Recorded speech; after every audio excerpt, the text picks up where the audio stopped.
Hello everybody, here's the next part of the Paddington story. I hope you've been enjoying it up until now. Here we go. As he stepped off the escalator, he found himself carried away between a man with an umbrella and a lady with a large shopping bag. By the time he managed to push his way free, both Mrs. Brown and Judy had completely disappeared.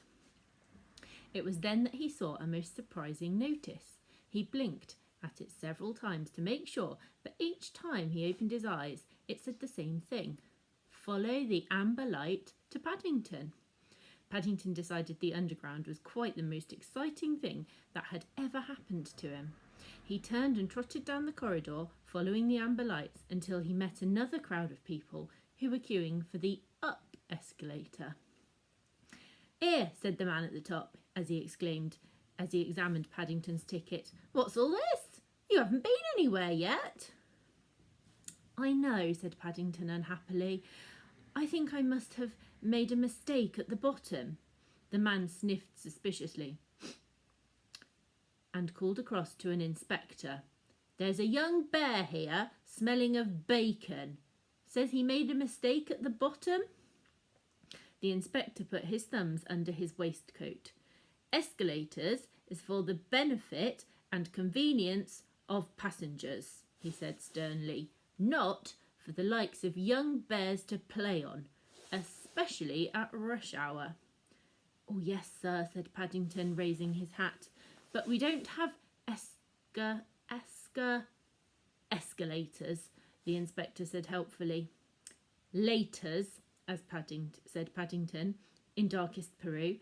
"I've never been on one before, so it's really rather difficult." "Darkest Peru?" said the inspector, looking most impressed.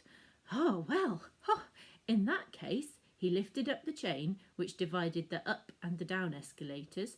"You'd better get back down, but don't let me catch you up to any of your tricks again." "Oh, well, thank you very much," said Paddington gratefully, as he ducked under the chain. "It's very kind of you, I'm sure." He turned to wave goodbye, but before he could raise his hat, he found himself being whisked into the depths of the underground. Halfway down, he was gazing with interest at the brightly coloured posters on the wall when the man standing behind poked him with his umbrella. "There's something calling you," he said. Paddington looked around and was just in time to see Mrs. Brown and Judy pass by on their way up. They waved frantically at him, and Mrs. Brown called out, "Stop! Stop!" several times. Paddington turned and tried to run up the escalator, but it was going very fast, and with his short legs, it was as much as he could do to even just stand still.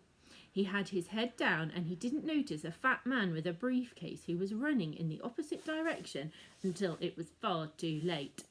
There was a roar of rage from the man, "Ah!" as he toppled over and grabbed at several other people. Then Paddington felt himself falling. He went bump, bump, bump, bump, bump, bump, bump, all the way down before he shot off at the end and finally skidded to a stop by the wall. When he looked round, everything seemed very confusing. A number of people were gathered around the fat man, who was sitting on the floor rubbing his head. Away in the distance, he could see Mrs. Brown and Judy trying to push their way down the up escalator, and it was while he was watching their efforts that he saw another notice. It was in a brass case at the bottom of the escalator, and it said in big red letters, "To stop the escalator in the case of an emergency, push the button." It also said in much smaller letters, "Penalty for improper use, £50. I think improper use means when you're messing around on it. But in his hurry, Paddington did not notice this. In any case, it seemed to him very much of an emergency.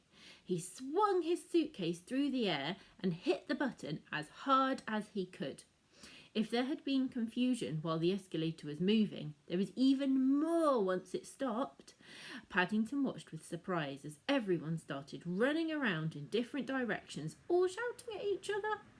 One man even began calling out, "Fire!" and somewhere in the distance a bell began to ring.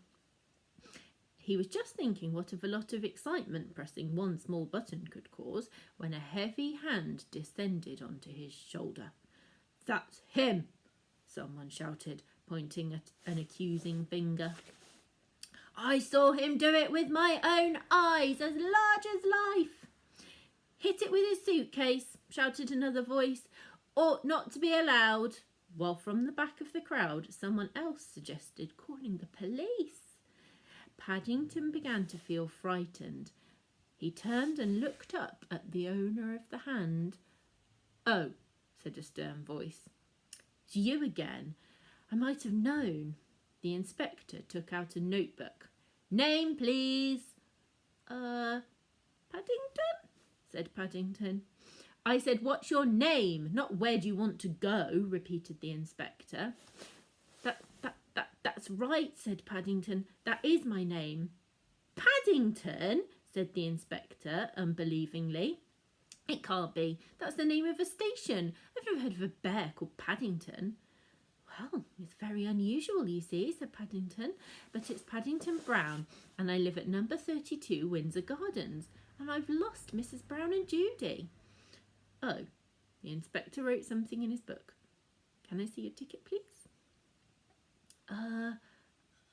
I did have it," said Paddington, "but I don't seem to have it anymore."